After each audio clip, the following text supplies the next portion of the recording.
I remember that my mom could not read that well. So you don't have to be a college graduate or high school graduate to read with a child. You don't have to be Einstein to teach a child. This woman, unfortunately, she passed in 1972, has no idea what she created in me.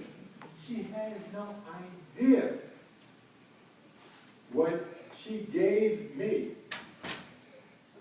My father, who outlived her, could never read and write, broke my heart, actually. I didn't know he could not read and write. He faked it. All of his life, he faked.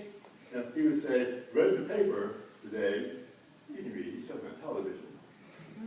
He died in the VA hospital, and I knew he was going to die, right? The doctor told me he was going to die. And he had cancer spread all through his body, and he never, ever praised one book that I had written. Never praised the book. Never praised the book. It broke my heart. Broke my heart.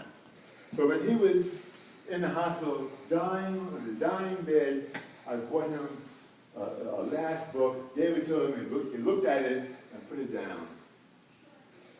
And there was this moment between the two of us. I'm reaching out to him, and I'm sure he must have felt the same thing toward me. But he put the book down. Then when I went to his house after he passed, went through his effects, saw him signing his name to an X. I said, God, if I had only known.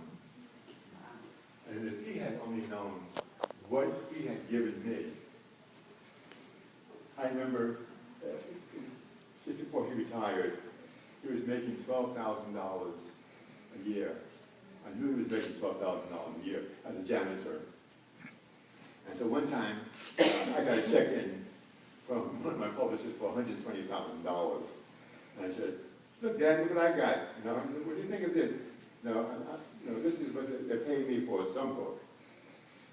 My father said, well, maybe if you really work hard at this job, you can make something of yourself. I said, okay, thanks. So this is my life. I'm an advocate for reading.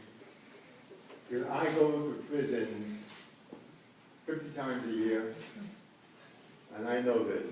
The kids who are not going to have their lives in prison are the kids who at least can handle the written word. So what questions would you like to ask me about what I do